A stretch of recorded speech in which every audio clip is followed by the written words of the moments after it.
Добар ден, почитувани гледачи, ги следите вестите во 12:30 на Кама Плюс телевизија. Еве што ќе гледате во продолжение.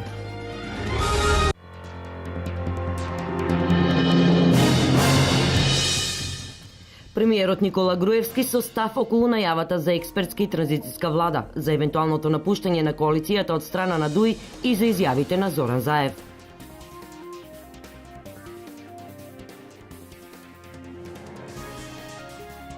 Топлотен бран пристигна во Македонија. Според синоптичарите, нашата држава од денес е во жолта фаза. Се препорачува голема внимателност.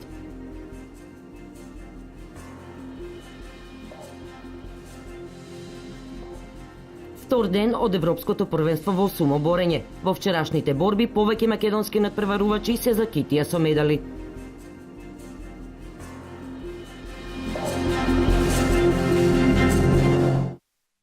Ако негирањето на заложбите и активностите на владата на Република Македонија се работите кои според Зоран Заев се движат во позитивен правец, тогаш тоа нека биде своевидниот успех кој тој го гледа, истакна премиерот на Република Македонија Никола Груевски. Груевски со став околу најавата за експертската и транзицијска влада и за евентуалното напуштање на коалицијата од страна на ДУИ. Еден ден по преговорите во Брисел, Зоран Заев изјавува дека работите се движеле во позитивен правец.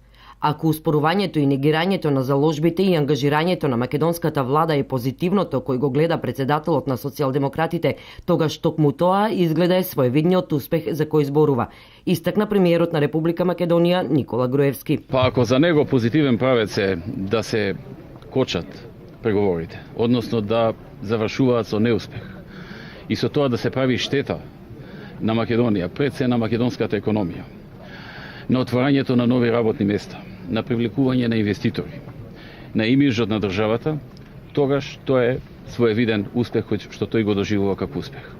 Јас не го доживувам како успех. На новинарско прашање кое се однесува на експертска и транзицијска влада и најавата за евентуален излез на ДУИ од коалицијата, премиерот Груевски со став. Ние во Брисел не прифативме техничка влада, ниту преводна влада, ниту било што слично. Практично она што се случуваше во Брисел беа различни идеи на луѓето кои што таму се обидуваа да ни помогнат или да олеснат, кои што господинот Заев ги одби од прва до последна идеја. Така што јас и не дадов коментар за повеќето од нив, затоа што тој ги одби, а јас не можам да одбивам или прифаќам нешто што веќе е одбиено. Така што на крајот се сведе на еден негов предлог, кој што пак беше одбиен од моја страна. Разговорите се надам дека ќе продолжат на еден или на друг начин. Ние сме како ВМРО-ДПМН подготвени во секој момент за избори. Дали СДСМ сака тоа да бидат веднаш, сега крајот на јули, 45 дена од денес, бидејќи тоа е минимум рокот за организирање на избори, или сака да бидат во август, или во септември, или во ноември, или во април следната година. Ние сме тука во секој момент затоа што ние веруваме во она што го работиме и веруваме дека граѓаните тоа го почитуваат, го ценат, го следат и дека повторно ќе го добиеме убедливото мнозинство поддршка од граѓаните на Република Македонија. Очекуваниот топлотен бран пристигна во Македонија. Според синоптичарите, нашата држава од денес е во жолта фаза. Поради високите температури со ниво на прв степен предупредување, односно жолта фаза што денес ќе ја зафатат Македонија, а на удар ќе бидат Полошкиот и Осоговско-Малешевскиот регион, поради високите температури, кои на некои места ќе достигнат и до 38 степени. Надлежните препорачуваат граѓаните да не се изложуваат на директна сончева топлина од 11 до 16 часот, да консумираат лесна храна и течности, да одржуваат хигиена на раце и внимателно да ја подготвуваат храната, а хронично болните лица задолжително редовно да ја примаат својата терапија. Работодавците треба да ги почитуваат законските прописи и да преземат превентивни мерки да ги заштитат вработените лица кои работат со одредени ризични производни и технолошки процеси, што представуваат дополнителен ризик по здравието на изложените работници.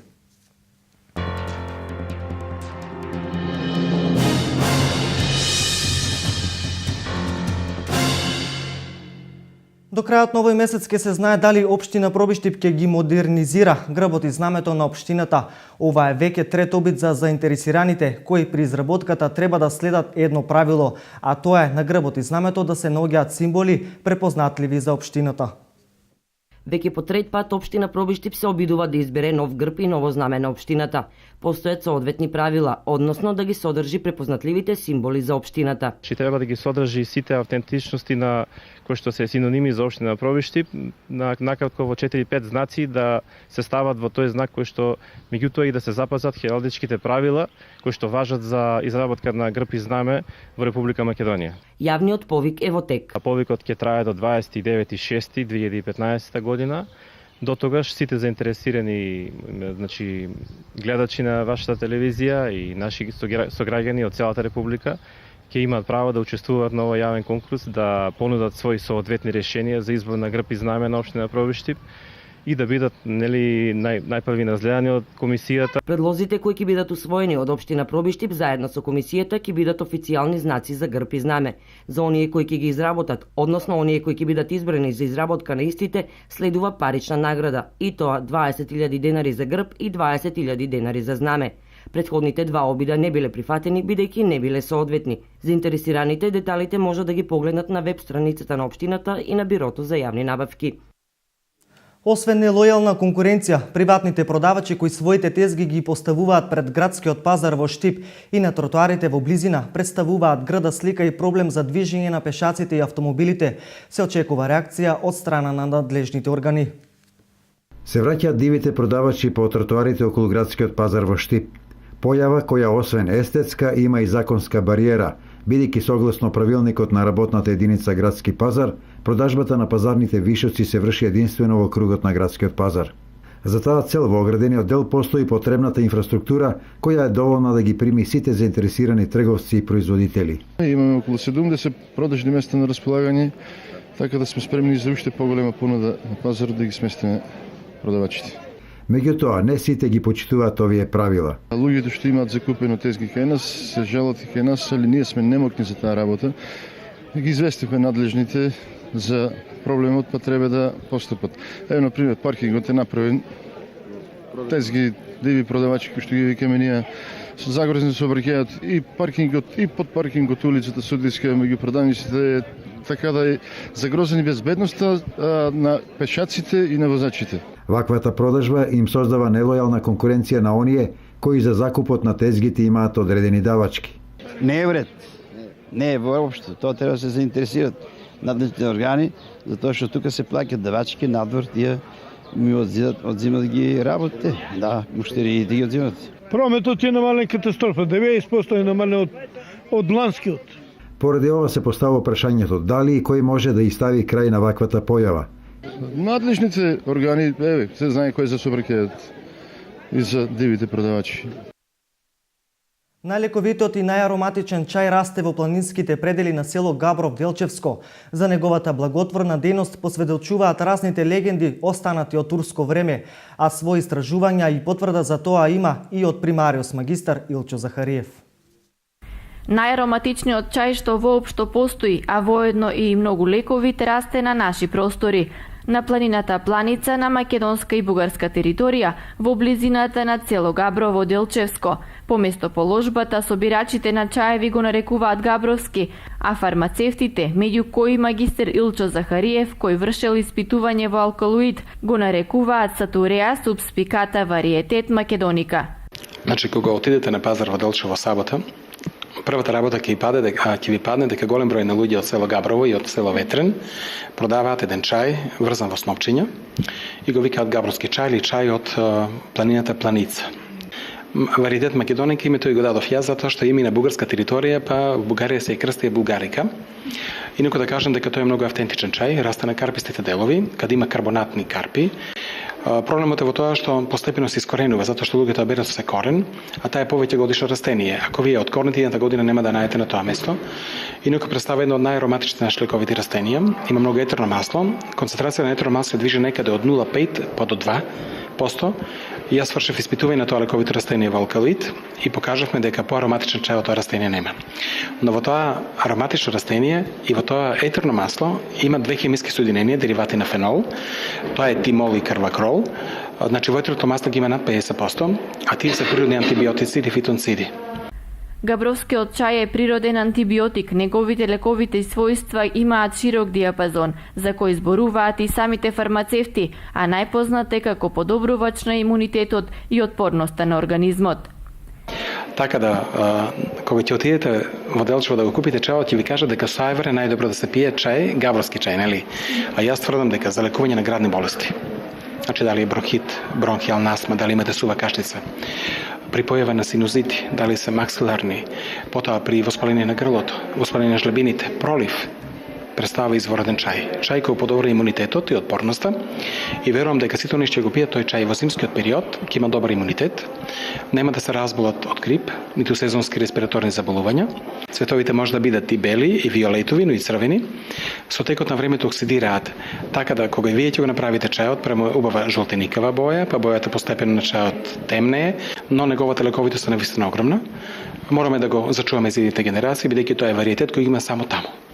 За неговите лековити својства се зборува надалеку, па затоа габровскиот чај е еден од најпродаваните на Делчевскиот пазар. Габровскиот чај, поготово зимно време, многу се троши, многу е корисен, го земаат мешавина, го прават за диабетесот, шеќерашите. Како да ви кажам, многу е вкусен, чист планински чај.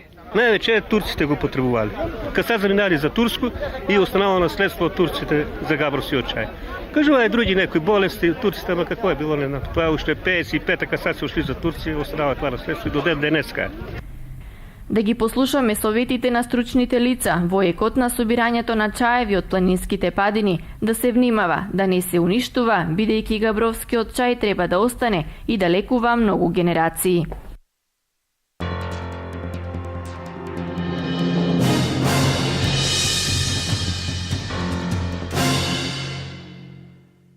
Штипскиот актерски ансамбл со пиесата Хотел ни на небо ни на земја вечерва ќе се представи на 50-то издание на Македонскиот театарски фестивал Војдан Чернодрински. Ова не е прв пат актерите при Штипскиот народен театар да учествуваат и да бидат наградувани на овој престижен фестивал. Се очекува и овој пат да се вратат со награди. Во рамките на Македонскиот театарски фестивал Војдан Чернодрински, кој по 50 пат се случува во Прилеп, вечерва со почеток во 22 часот на сцената на Центарот за култура Марко Цепенков, штипските актери при Народниот театар ќе одиграат пиесата Хотел ни на небо ни на земја од Бертолд Брехт. Добар термин, недела. Таму публиката е исклучителна театарска публика во Прилеп, знаат да препознаат квалитет и знаат да наградат. И очекувањето се големи од наши имаме пристојна представа, актерска издржана представа, достојна за представување на Народен театар Штип во вистинско светло. Ова не е прв пат Штипскиот народен театар да се појави на Македонскиот театарски фестивал Војдан Чернодрински. Штипскиот театар има големо реноме, една година и победи со голем број на награди со представата Бегалка и бевме number 1 на тој период. Она што се најавува од Штипскиот народен театар е премиерата на нова представа Малограѓанска свадба, која ќе се случи на 26 јуни. Во полуфиналната вечер на фестивалот за детски песнички пијанички бисери во Делчево, синоќа настапија 33 млади таленти, од кои стручното жири ќе треба да ги избере најдобрите, кои ќе настапуваат на финалната вечер на 19 јуни. Организатор на фестивалот е Домот на културата Никола Јонков Вапцаров, а се одржува 11 години поред. Се одржа полуфиналната вечер на фестивалот за имитација на детски песнички пијанички бисери 2015 во Делчево.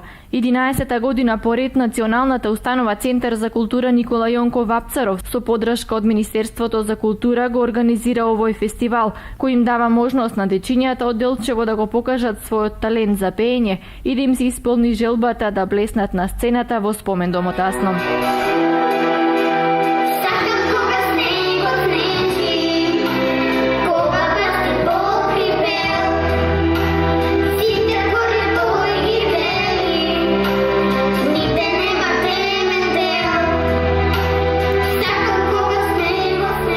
Во полуфиналната вечер учествуваа 33 млади таленти од 5 до 12 години, а најдобрите од нив, за што ќе одлучи тричлено стручно жири, ќе настапат и во финалната вечер на 19 јуни.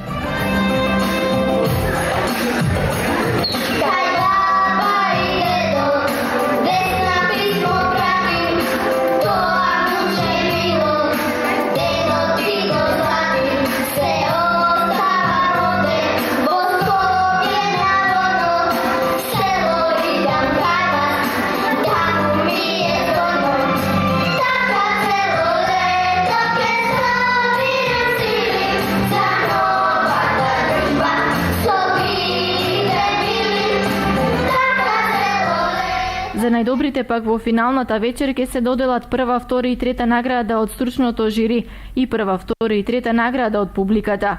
Резултатите од најдобрите кои ќе учествуваат на финалната вечер ќе бидат објавени во вторник во 12 часот во салата на Спомендомот Асно.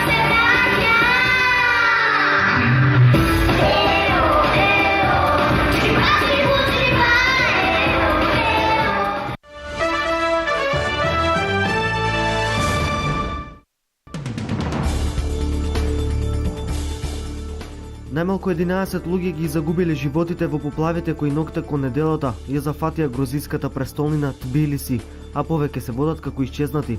Силните дождови проследени со град и силен ветер ја претвориле реката Вера која тече низ Тбилиси во надојдена водена маса која однела десетици објекти и возила, а оштетени и голем дел од градските сообраќајници.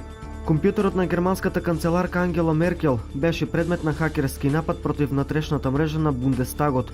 Вкупно 15 компјутери биле пробиени, а од 5 хакерите преземале податоци во износ од 16 до 20 гигабајти. Според изјавите на некои пратеници и вработени на германските тајни служби, компјутерската мрежа на Бундестагот во голема мера била уништена. Околу 2000 мигранти и бегалци кои патуваат од Митилина пристигнаа во грчкото пристаниште Пиреја во неделата наутро, откако беа заробени на северниот остров Лесбос. Поради задоцнување во документацијата, се верува дека поголемиот дел од новите доселеници допатувале од конфликтите во Сирија.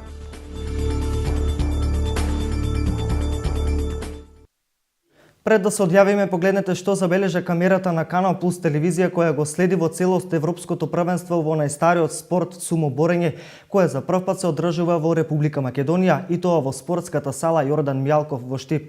Вчера вечер завршија предвидените надпревари во повеќе категории, па да видиме кои македонски надпреварувачи се закитија со медали.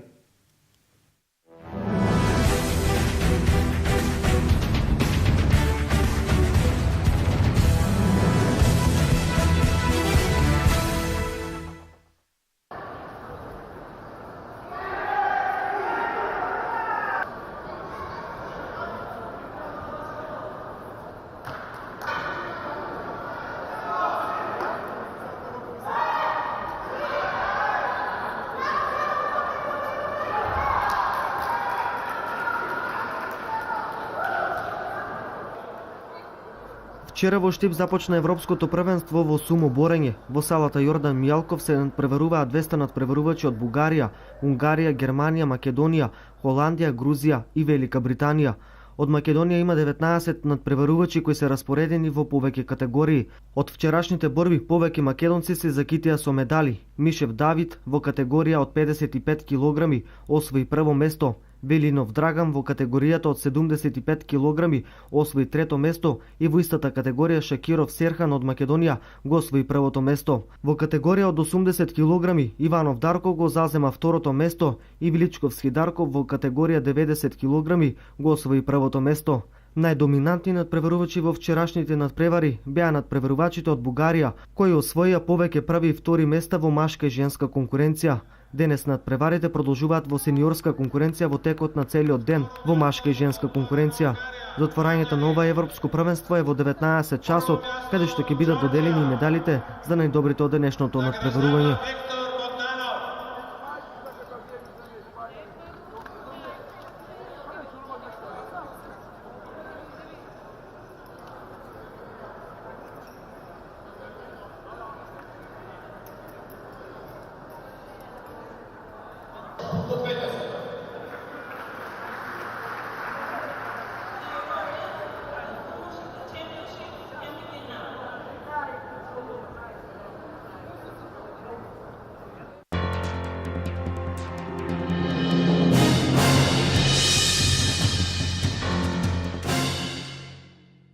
Ова беше се што подготвивме во вестите во 12:30 часот. Останете со програмата на Канал Плюс телевизија, следете не на нашиот веб портал kanalplus.mk и очекувате повеќе информации во дневникот во 16:30 часот.